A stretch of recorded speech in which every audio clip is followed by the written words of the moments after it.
بسم اللہ الرحمن الرحیم۔ السلام علیکم ناظرین۔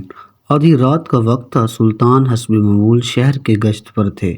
انہوں نے بھیس بدل رکھا تھا اور ان کے ساتھ ان کے قابل اعتماد وزیر بھی تھا۔ یہ دونوں دبے قدموں سے چلتے ہوئے شہر کے سنسان گلیوں میں گزرتے چلے جا رہے تھے اور اس انتظار میں تھے کہ کہیں بے کس انسان مددگار طلبگار نظر آئے تو وہ اس کی مدد کریں۔ اس گشت کے دوران سلطان کے شہر بالکل ہی بیرونی حصے کی جانب نکل آئے تھے۔ یہاں چند گلیوں میں اکا دکا مکانات تھے اور اس کے بعد آگے طویل قبرستان شروع ہو جاتا تھا۔ رات کے اس تنہائی اور تاریکی میں قبرستان کا ماحول دور سے ہی وحشت زدہ کر رہا تھا۔ سلطان اور وزیر بھانپ لیا تھا کہ گلیوں میں کوئی فریاد موجود نہیں ہے، نہ ہی کسی کو مدد درکار ہے، اسی لیے انہوں نے اپنے قدم واپسی کی جانب موڑ لیے۔ لیکن تبھی سلطان کو کچھ آوازیں سنائی دی، ہلکی ہلکی بھن بھناٹوں کی آوازیں، جیسے زیادہ افراد آپس میں باتیں کر رہے ہوں۔ ان کے قدموں کی چپ چاپ دیکھی تو آتی ہوئی محسوس ہو رہی تھی۔ اس سے پہلے کہ سلطان اور وزیر یہ فیصلہ کرتے انہیں چھپنا چاہیے تھا۔ یہ مردوں کا قافلہ سامنے پہنچا۔ اب کے بار سلطان بری طرح چونک گئے۔ آنے والے افراد تعداد میں کافی سارے تھے۔ ان سب نے سفید رنگ کے لباس پہن رکھے تھے اور ان کی آنکھوں میں سرخ اور وحشت رات کے وقت بھی محسوس کی جا سکتی تھی۔ یہ سب ایک جنازے کے ساتھ تھے، نامعلوم کسی بد نصیب کا جنازہ تھا جسے یہ لوگ رات کے اس پہر دفنانے چلے تھے۔ سلطان کو تھوڑا سا شبہ ہوا، کیونکہ صبح ہونے میں زیادہ دیر نہیں تھی۔ اگر اس شخص کا انتقال ہوئے زیادہ وقت نہیں ہوا تھا تو یہ لوگ دفنانے کے لیے صبح کا انتظار کر سکتے تھے۔ آخر انہیں رات کے اس پہر اتنی خاموشی اس جنازے کو دفنانے کی کیا ضرورت تھی؟ جنازے کے ساتھ آئے ہوئے مردوں کی خاموشی بھی کچھ اسرار تھی۔ ان لوگوں نے سلطان اور وزیر کو بغور دیکھا مگر کسی بھی قسم کا رد عمل ظاہر نہ کیا۔ یہ لوگ جنازہ اٹھائے خاموشی سے سلطان کے پاس سے گزرے چلے گئے۔ مر جانے والے شخص کا جنازہ جوں ہی سلطان اور وزیر کے پاس سے گزرا، وزیر بے اختیار 2 قدم پیچھے ہٹ گیا۔ سلطان نے بھی اس چیز کو محسوس کیا کہ لیکن جنازے لے جانے والے افراد آگے بڑھ گئے۔ سلطان نے مڑ کر وزیر کی طرف سوالیہ نظروں سے دیکھا، جس کے چہرے پر خوف نظر آ رہا تھا۔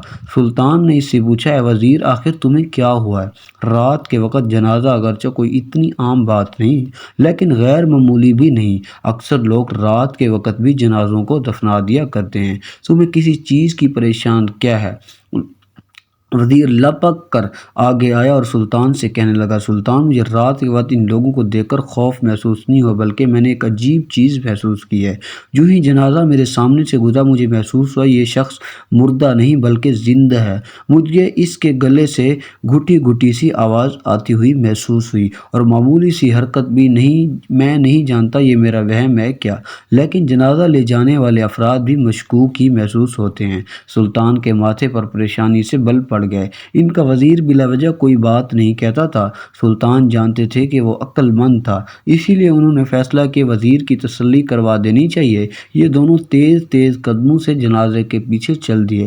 سفید لباس پہنے تمام افراد جنازہ کافی آگے لے جا چکے تھے اور قبرستان کے نزدیک پہنچ چکے تھے۔ سلطان اور وزیر جب تک ان تک پہنچے انہوں نے جنازے کو ایک کھدی ہوئی قبر کے سامنے رکھ دیا۔ قبر طے شدہ تھی، بس کوئی پل گزرتا تھا مردے کو قبر میں اتار دیا جاتا۔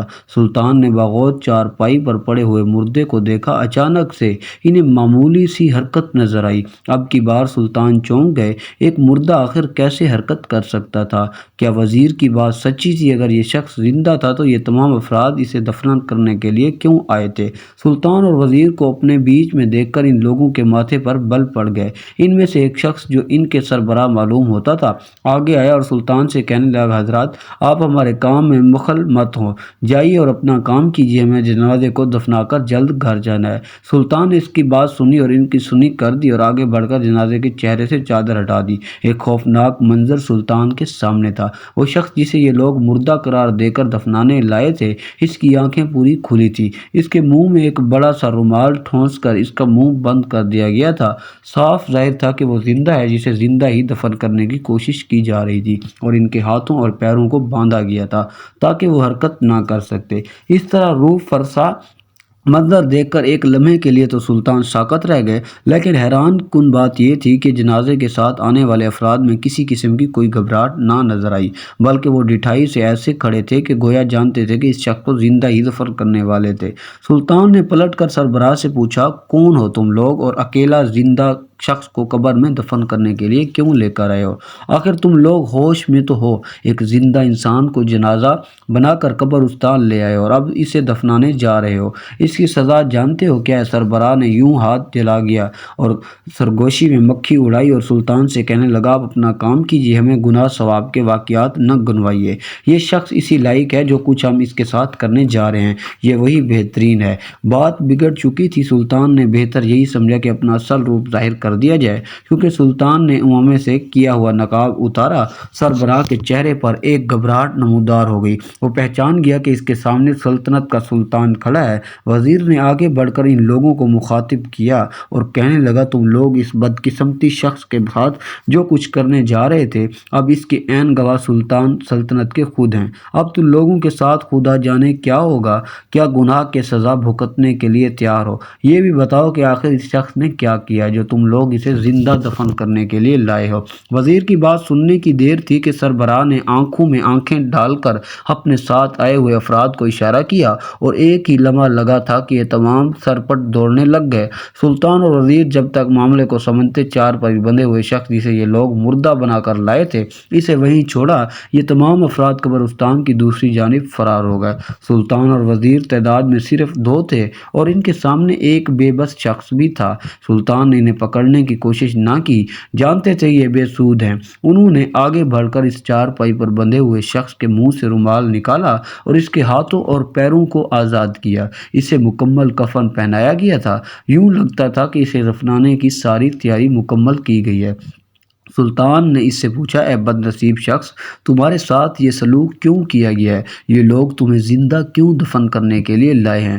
تمہارے تعلق کس جگہ سے ہے؟ کیونکہ تم لوگوں کے زہری حلیے مجھے تم لوگ مقامی تو نہیں لگتے۔ اس شخص سے منہ سے تو جیسے ہی رومال نکلا تھا یہ گہرے گہرے سانس لینے لگا، اس کا دم گھٹ رہا تھا۔ گھٹی گھٹی آواز میں اس نے وزیر سے پانی مانگا، لیکن سلطان اور وزیر کے پاس پانی نہیں تھا، اس لیے سلطان نے بہتر یہی سمجھا کہ اسے محل لے جایا جائے۔ اس شخص سے پوچھ تاچھ کرنے کے لیے اس کی ظاہری حالت کا بہتر ہونا ضروری تھا۔ وزیر نے منہ سے ایک طویل سیٹی جیسی آواز نکالی اور جلد ہی سلطان کی گھوڑی دور کھڑی تھی اور آواز کو پہچان کر سرپٹ دوڑتی ہوئی آ پہنچی۔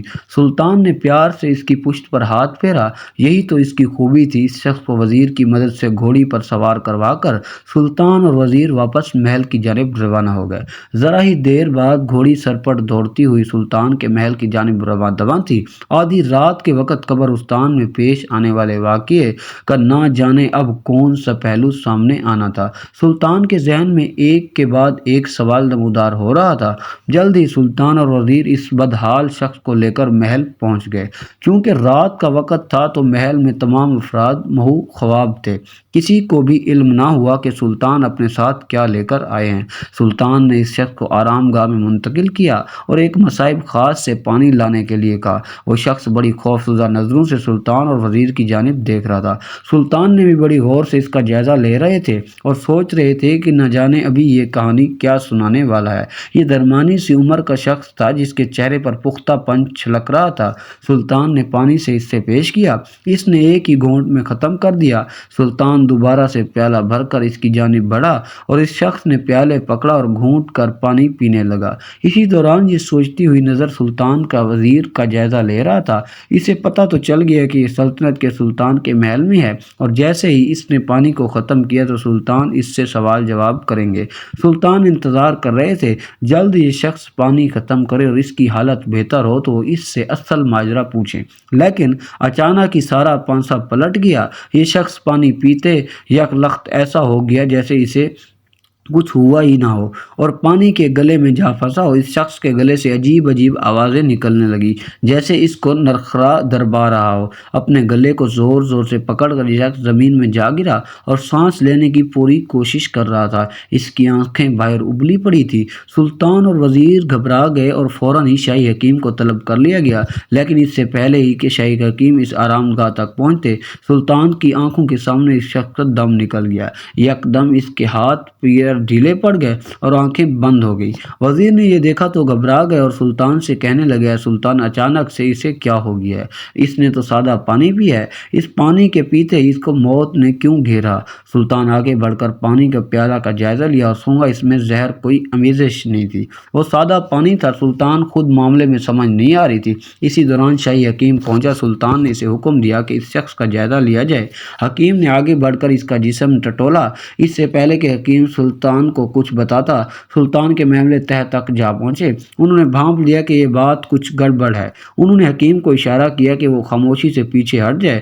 حکیم نہ سمجھی کہ عالم سلطان کو دیکھتا رہا۔ اب سلطان اسے نیند سے بیدار کروا کر بلایا گیا اور یہ شخص اچانک ہی پانی پیتے ہی مرنے کیوں لگا ہے، اور اب سلطان اسے خاموش رہنے کا کہہ رہے تھے۔ بہرحال حکیم خاموشی سے دیوار کے ساتھ لگ کر کھڑا ہو گیا۔ وزیر بھی خاموشی کھڑا تھا۔ سلطان اگلے اشارے کا منتظر تھا۔ سلطان نے آگے بڑھ کر زمین پر پڑے ہوئے شخص کے دل اور تنفس کا جائزہ لیا اور سوچ کی ایک گہری شکن ان کے ماتھے پر نمودار ہو گئی۔ سلطان اٹھ کھڑے ہوئے اور وزیر سے کہنے لگے، اے وزیر، یہ شخص ایک خاص قسم کی موت سے مرا ہے۔ اس کے لیے ضروری ہے کہ اس کے کفن کو اتار کر اس کے پورے بدن پر گرم تیل ملا جائے، اور اس سے پہلے اس نے دفنانا ممکن نہیں ہے۔ میں یہیں پر موجود ہوں، جلد ہی حکم دو کہ گرم تیل کا بندوبست کیا جائے۔ وزیر زیر تاب بھانپ گیا اور سلطان کے دماغ میں کوئی گہری ترکیب آئی ہے۔ اس نے سر ہلایا اور کمرے سے باہر نکل گیا، اور ذرا ہی دیر گزری وزیر اپنی نگرانی میں تیل گرم کروا لایا۔ ایک بڑی سی کڑاہی میں تیل تھا۔ سلطان نے جب ہاتھ لگایا تو وہ نیم گرم تھا۔ سلطان نے ایک سپاہی کو حکم دیا، یہ جو شخص مر چکا ہے اس کے پورے جسم کے اوپر یہ تیل مل دیا جائے۔ سلطان کو اندازہ تھا کہ ان کی یہ ترکیب کارگر ہو جائے گی، لیکن یہ ان کو بھول تھی کہ ان کے مقابلے میں کوئی بڑا ماہر شعبدے باز آیا تھا۔ سلطان کو سمجھ نہیں آ رہی تھی کہ آخر ماجرا کیا ہے، مگر وہ انتظار کرتے رہے۔ ایک ہی سپاہی آگے بڑھ کر اس شخص کے جسم پر تیل ملنا شروع کیا اور اس کے سارے جسم پر تیل مل چکا تھا۔ سلطان مایوس ہو گئے۔ سلطان نے جان لیا کہ اس طرح وہ اصل راز کو نہیں پا سکتے۔ سلطان نے آگے بڑھ کر پھر سے اس شخص کا جائزہ لیا۔ اب بار سلطان کو شدید طیش آیا۔ رات کے اس پہر یہ شخص اس قدر پریشانی میں مبتلا کر رہا تھا۔ سلطان کو یاد آیا کہ انہیں دن میں کس قدر اہم کام سر انجام دینے تھے۔ مزید وقت ضائع کرنا مناسب نہیں۔ انہوں نے پلٹ کر لہنگ لہجے میں وزیر کو حکم دیا کہ وزیر، تمہیں علم ہے یہ شخص ہمیں کس حال میں ملا تھا؟ ہمیں نہیں معلوم اس نے کیا گناہ کیا۔ اب یہ مر چکا ہے، لیکن میری بادشاہی یہ گوارا نہیں کرتی کہ اپنے گناہ کو بھگتے بغیر اس لیے میرا حکم ہے کہ اس کا مردہ جسم کو ہی 100 کوڑے مارے جائیں، تاکہ اگر اس کا کوئی جرم بھی ہو تو اس کا کفارہ ادا ہو جائے گا۔ اسے قبر میں بھگتنا پڑے گا، کچھ نہیں تو یہ ویسے بھی مر جائے گا، اسے کیا فرق پڑے گا، 100 کوڑے لگ رہے ہیں۔ وزیر نے سلطان کو حکم سنتے ہی فٹ سے ایک کوڑا منگوایا۔ اب وزیر کے ہاتھ میں کوڑا تھا، سامنے پڑا ہوا شخص۔ سلطان نے حکیم کو کوڑے مارے جائیں۔ بس یہی وہ وقت تھا کہ زمین پر مردہ ہونے کی اداکاری کرتا ہوا شخص بدک کر اٹھ گیا۔ اسے اٹھتا دیکھ کر سلطان بہت غصہ ہو گئے۔ یہ جان چکے تھے یہ مرا نہیں ہے، اس کی دل کی دھڑکن نفس جاری تھا۔ بس بڑا ہی چالاکی سے اس نے خود کو مردہ ظاہر کر رکھا تھا۔ بس یہ جاننا تھا کہ آخر یہ شخص کیوں مردہ۔ سلطان معظم جان چکے تھے یہ شخص شریف ہرگز نہیں تھا۔ سلطان نے آگے بڑھ کر اس شخص کو جھنجھوڑا اور کہنے لگے، ایک لمحے تاخیر کیے بغیر مجھے تمام کہانی سچ سچ بتا دو، اور کوڑے کے ہاتھ میں ہے، اگر تم نے ایک لمحہ بھی دیر کی تو وزیر تمہیں کوڑے مارنا شروع کر دے گا۔ ادھر سے صبح کی اذان سے پہلے ہو جائے اور نماز کے لیے جانا پڑے۔ جو کچھ سچ ہے مجھے بتا دو، تم نے کیا جرم کیا ہے جس کے لیے وہ سب تمہیں زندہ دفن کرنا ہے؟ چاہے وہ رات ہے، اگر کوئی جرم نہیں کیا تو میرے سامنے مردہ ہونے کی اداکاری کیوں کر رہے تھے؟ سلطان نے ایک ایک کے بعد سوال کرتے چلے گئے۔ وزیر جان گیا تھا کہ سلطان شدید غصے میں ہے، اب اس شخص کی خیر نہیں۔ اس کے بعد کا اندازہ اس شخص کو بھی ہو گیا تھا جو مردہ ہونے کی اداکاری کر رہا تھا۔ اس نے فوراً ہی خود کو سنبھالا اور سلطان سے آگے ہاتھ جوڑ دیے، اے سلطان، میں نے کچھ نہیں کیا، مجھے معاف کر دیں۔ وہ لوگ یقیناً کسی غلط فہمی کا شکار ہوئے تھے، انہیں مجھ پر ایک الزام ایسا لگایا کہ میں کبھی بھی اس لوگوں نے مجھے زندہ دفن کرنا چاہ رہے تھے۔ وہ گول مول بات کر رہا تھا۔ سلطان کو اس بات سے مطمئن نہیں ہوئے، وہ اس کو اور مگر قریب سے تو پہلے ہی دیکھ چکے تھے۔ سلطان نے سوچا کہ اس کو دوسرے طریقے سے گھیرا جائے۔ ہے۔ سلطان نے اسے کہا کہ مجھے یقین ہے کہ تم بے قصور ہو، لیکن مجھے اس کی تحقیقات کرنا ضروری ہے، اس لیے مجھے اس جگہ کا پتہ بتاؤ جہاں سے تمہارا تعلق ہے، اور وہ تمام افراد وہ کہاں رہتے ہیں، کیونکہ وہ لوگ قبرستان کی دوسری طرف فرار ہو رہے تھے۔ وہاں اس شہر کی حدود ختم ہوتی ہے اور جنگل شروع ہوتا ہے، آخر جنگل میں تم لوگ کہاں رہتے ہو؟ اب اس شخص کے پاس کوئی فرار ہونے کی نہیں تھی۔ صبح کی اذانیں شروع ہو چکی تھی۔ جھکی نظروں کے ساتھ اس شخص نے سلطان کو اپنی رہائش گاہ کے متعلق بتا دیا۔ سلطان نے سنا تو چونک گیا۔ یہ شخص جنگل میں موجود ایک پرانے قبیلے کا رہائشی ہے۔ یہ قبیلہ اگرچہ شہری زندگی سے واقف تو ہے، لیکن ان کے رہن سہن اور رسومات سب ان کے اپنے ہی ہیں۔ سلطان ان سے واقف تھے۔ ان کے سربراہ سلطان کے وفاداری کا اعلان کر چکا تھا، مگر شاید وہ بڑا سربراہ اب مر چکا ہے۔ اب اس قبیلے کا کیا حال تھا یہ سلطان نہیں جانتے تھے۔ نہ جانے ان لوگوں نے کیسا رواج بنا رکھے تھے۔ ایک شخص زندہ قبر میں دفنانے چلے تھے۔ سلطان نے فیصلہ کیا نماز فجر ادا کرنے کے ساتھ ہی وہ اس قبیلے کی جانب روانہ ہوں گے۔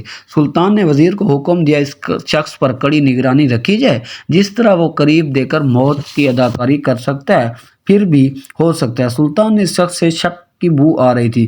فجر کی نماز ادا کرتے ہی سلطان اپنے سپاہیوں کو لے کر اس قبیلے کی جانب روانہ ہو گئے۔ قبیلہ دور دراز جنگل کے اندر تھا۔ انہیں قبرستان کو پار کر کے وہاں جانا پڑا۔ جنگل کے اندر مخصوص قسم کی جھونپڑیوں میں اس قبیلے کے لوگ آباد تھے۔ صبح کا وقت تھا۔ یہ لوگ اپنے کام کاج میں مشغول تھے۔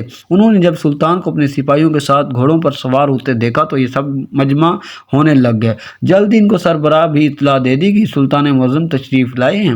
یہ سربراہ اپنی جھونپڑی سے باہر نکل آیا۔ یہ وہی تھا جو کل رات اس شخص کو قبر میں دفن کرنے کا حکم دے رہا تھا۔ اس کے چہرے پر تشویش صاف جھلک رہی تھی، مگر وہ لوگ شاید جانتے تھے کہ سلطان ان تک ضرور پہنچیں گے۔ سلطان اپنے گھوڑے سے نیچے اترے اور اس سربراہ کے پاس پہنچے۔ دونوں نے سلام دعا کی۔ سربراہ نے سلطان کو تعظیم میں اپنا سر جھکا اور انہیں دعوت دی کہ وہ اندر بیٹھیں تاکہ ان کی تواضع کی جائے۔ یہ اس بات کا اشارہ تھا کہ یہ قبیلہ سلطان کا بھی وفادار ہے۔ سلطان نے اس بات کا اندازہ کر لیا۔ اب انہیں صرف ایک ہی بات کی غرض تھی کہ وہ اصل کہانی جان جائیں۔ انہوں نے سربراہ سے دو ٹوک بات کرنے کا فیصلہ کیا اور کہنے لگے، اے حضرت، کل رات والے واقعے کو دیکھ کر میرا ذہن اب تک الجھا ہوا ہے۔ وہ شخص میری تحویل میں ہے اور زندہ ہے۔ میں چاہتا ہوں آپ مجھے بتائیں کہ کس رسم اور رواج کے تحت آپ ایک زندہ شخص میں اتارنے جا رہے تھے۔ یہ ایک جرم ہے۔ آپ جیسا سمجھدار انسان اس جرم کے حکم دیتے ہوئے کیوں نہ گھبرائے؟ تمام تفصیلات بتائی جائیں۔ سلطان کی بات سن کر سربراہ سوچ میں پڑ گیا۔ اس نے ایک طویل سانس بھری اور کہنے لگا، اے سلطان، میں جانتا تھا آپ اس بات کی تفتیش کے لیے یہاں تک ضرور آئیں گے۔ ہم اپنے بزرگوں کے بنائے ہوئے رسم رواج کو ابھی تک اپناتے ہوئے آئے ہیں۔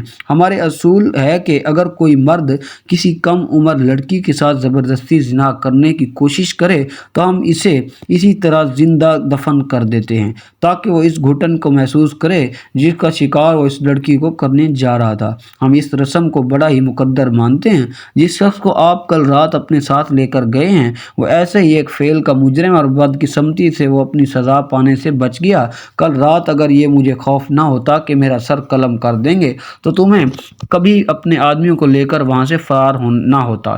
سلطان اس کہانی کو سن کر ہکا بکا کھڑے تھے۔ انہیں کچھ اندازہ ہو رہا تھا کہ وہ شخص کس جرم کی پاداش تھا، قبر میں اتارا جا رہا تھا، لیکن ان کی تسلی نہ ہوئی تھی۔ انہوں نے سربراہ سے کہا، مجھے کھل کر پوری بات بتاؤ، ثبوت بھی مہیا کرو، آخر اس شخص کا کیا جرم ہے؟ قبیلے کا سربراہ سلطان کو لے کر ایک جانب چل پڑا اور کہنے لگا، آپ کو ثبوت بھی دکھاتا ہوں، اس بدبخت سے بھی ملاتا ہوں، اس جرم کا شکار ہوئی۔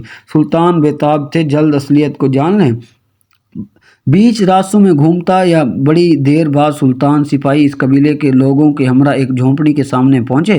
سربراہ نے آواز لگی، اے خاتون باہر آئیے، سلطان معظم آپ سے ملنے آیا ہے۔ فوراً یہ خاتون جھونپڑی کا پردہ اٹھا کر باہر آ گئی۔ یہ درمیانی عمر کی خاتون تھی۔ سربراہ نے سلطان کو بتایا، حضرت، یہ ایک بیوہ خاتون ہے، اس کی ایک ہی جوان بیٹی ہے جو ابھی کم عمر ہے۔ یہ اپنی بیٹی کی شادی اسی قبیلے کے نوجوان سے کرنے والی تھی، لیکن وہ بدبخت جسے آپ نے گرفتار کیا ہے وہ اس پر بری نظر نظر رکھ کر بیٹھا تھا۔ وہ پکی عمر کا افراد اس کم عمر لڑکی سے شادی کرنا چاہتا تھا۔ ظاہر ہے اس لڑکی کی عمر کم ہے، فرق تھا۔ اس بیوہ عورت نے انکار کیا۔ اس بات کا بدلہ لینے کے لیے شخص نے رات کے اندھیرے میں اس لڑکی پر حملہ کر دیا۔ قسمت اچھی تھی کہ چند لوگوں نے اسے موقع پر ہی پکڑ لیا۔ لڑکی کو کوئی نقصان نہ پہنچا، مگر عین جرم کرتے ہوئے پکڑے جانے کی وجہ سے اسے معاف کرنا ممکن نہ تھا۔ اصولوں کے مطابق اس کی سزا یہی تھی، اسے زندہ دفن کر دیا جائے، اسی لیے ہم سب اسے رات کو ہی دفن کرنے والے تھے۔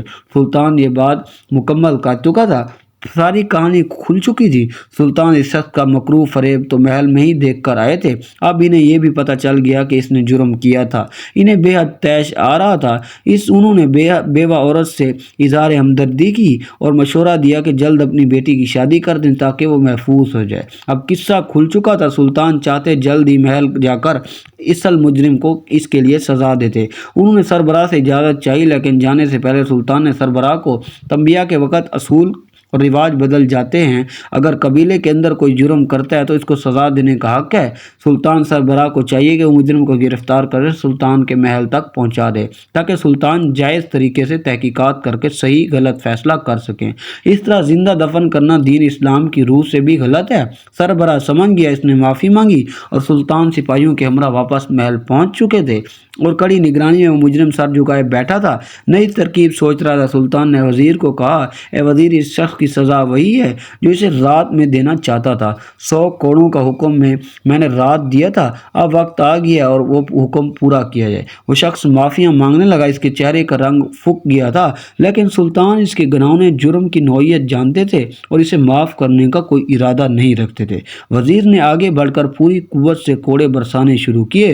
سلطان گنتے جاتے تھے اور زمین پر پڑا ہوا شخص توبہ کرتا جاتا تھا۔ آئندہ دنیا کی ہر لڑکی کو اپنی ماں اور بہن کی نظر سے دیکھے گا۔ دوستو، یہ کہانی انٹرنیٹ کی ریسرچ سے لی گئی ہے۔ یہ کہانی سچی ہے یا جھوٹی ہے رب ہی جانتا ہے۔ اس طرح کی مزید کہانیوں کے لیے ہمارے YouTube چینل کو ضرور سبسکرائب کریں۔ جزاک اللہ۔ اللہ حافظ۔